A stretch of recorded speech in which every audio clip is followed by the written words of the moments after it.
Next, I'm going to go over how to defend against a double leg attack. Again, presuming our opponent has already blasted through our defenses and has made contact in that basic double leg position.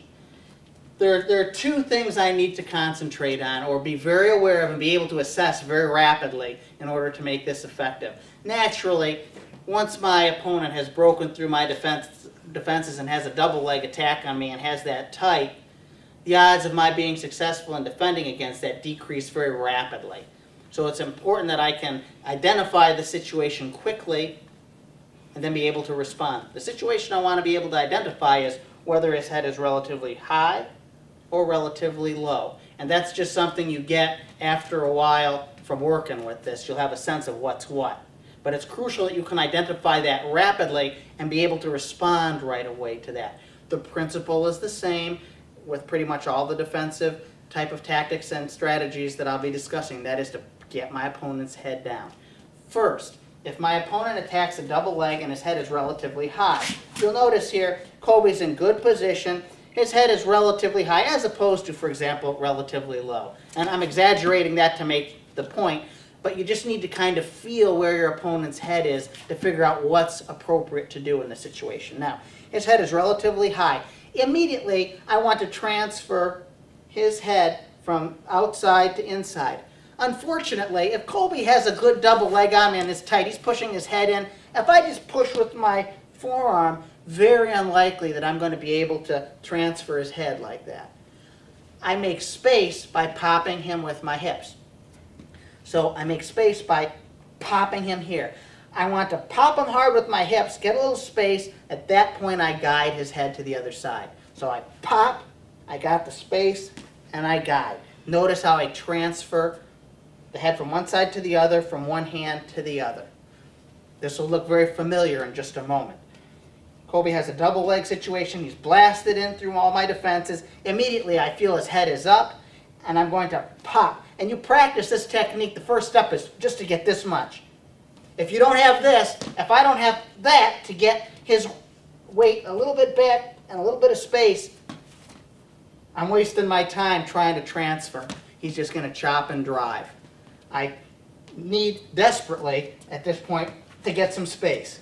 And I do that with my hips. I transfer. Now watch. Where am I? Basically where we were when we went over the single leg defense. The single leg from a high single to where I pushed his head down and tugged Colby to the mat. So we're going to end up in that same situation, but from a double leg attack. Colby attacks in on his double. I notice his head is high. I pop with my hips, and I punch with my hips here. I transfer. Notice it's with my forearm. I get it to this side. I transfer. Now watch. I want to cover his head with my hips. Notice I'm in the same situation we were in before. I'm going to put my knees down, even though I wouldn't do that if I was actually wrestling in here, just for Colby's sake while I talk. Notice our spines are lined up. I'm out in front. Now he doesn't have one leg. He has two, unless for some reason he let go and grabbed one leg, in which case, of course, I'd just be in the single leg position that we went over a little bit ago. But presuming he still has both legs, what's my goal? My goal is, and now I'm going to get off my knees, of course to stay off my knees, I want to stretch him forward. From here, hold on tight, Colby. From this position, and from here, all I can do, once I get him stretched out, I come around just like before. Another option in there is, in this situation, from here, okay, I spread him out. I can give him a quick tug and come around just behind here to keep him forward and spin. So I can do a more quick movement in terms of just a quick spin from there. My preference, though, is generally to take my time, go slowly about it, but to keep pressure on the entire time through the motion. Colby attacks a double leg. His weight is high. I transfer, push down, and I scoot out here. I can tug and spin, or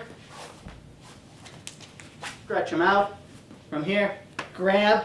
Notice all the weight on the shoulder. Reach up with this arm, Colby. Very difficult. And grab it. and I come around.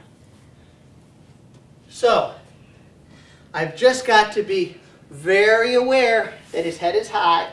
When he comes in, pop, transfer from one side, the outside that is, his head from the outside of my body to inside, transfer hands, tuck that head under the lower part of my abdomen. As I sprawl back, push my hips into him and tug him down and forward, forward from his perspective. Colby is in here tight. I pop, push his head down.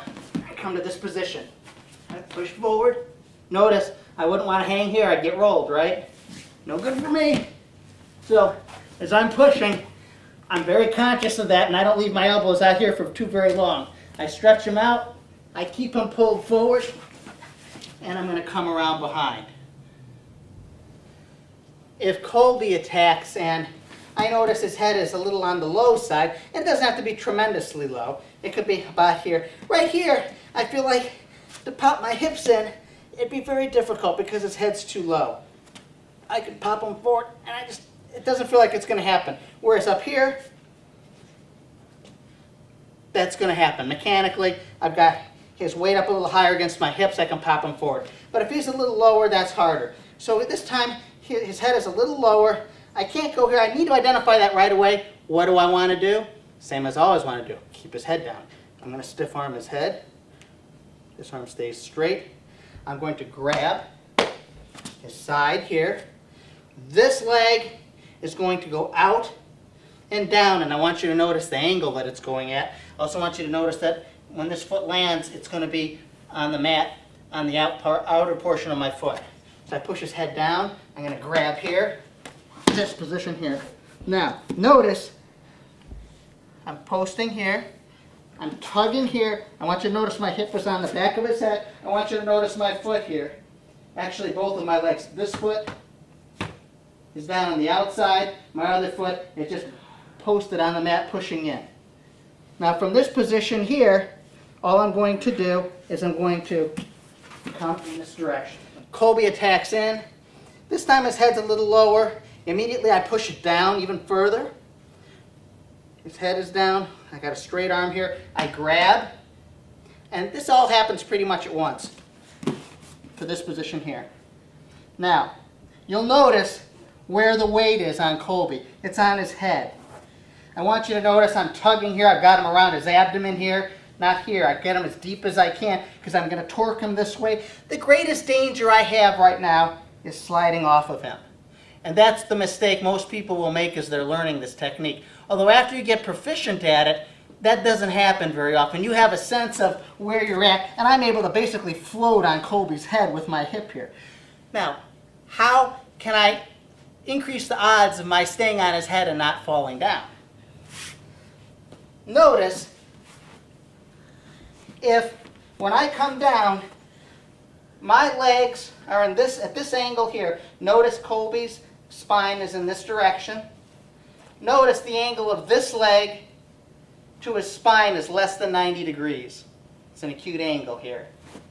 Notice if I'm pushing, which direction am I pushing? I'm tending to push myself off of his head. That's unfavorable for me. I don't want to be there. So when I sprawl out or pull my leg back, I want you to notice now the angle of my legs. And notice where this leg is back here. This leg is greater than 90 degrees. So as I'm pushing, greater than 90 degrees relative to the axis of Colby's body here. As I'm pushing, notice I'm able to kind of push up over his head here. I'm not pushing so that I'm going to fall off of his head. If I'm here, there's a tendency as I push to slide off of his head. But if I have this angle, there's a tendency for me to stay up and ride on his head pretty well. Now, from this position here, all I need to do is slide my hips to here, grab, keep tugging forward. Notice where this arm is. Pull this arm up. It's very difficult, and by the time he does, I'm going to be behind him. Little bit different technique, and this is a difficult one for most people to master because there is a real tendency as they do this and push the head down to slide off the head, and that's just something, it takes a while to develop that. But once you do, it's actually very safe, and I rarely slide off somebody's head in this type of a situation. But at first, that's going to happen a lot, and you just need to keep practicing it so that it doesn't happen anymore. But initially, it's going to be frustrating in that regard, and that's my experience teaching people this type of technique. So Colby shoots in, and it's lower. His head is lower. Identify that immediately. Head down, grab, foot out at the same time. I'm going to post here with this hand as well, although still I want most of the weight to come down on his head and not on my hand. This is just to kind of give me a little bit of balance. So these things happen at once. To this position here. Notice from this position where my hip is. Now what I'm going to do is I'm going to slide my hip on top. I'm going to reach and I'm going to tug his weight forward. When I say forward, along this diagonal line from his right hip to his left shoulder. And then from here, I'm going to spin around. Colby is in here low on this double, again, relatively low. And you just feel it. I feel, oh, his head's high. I go this way. His head's, I'm going to go this way.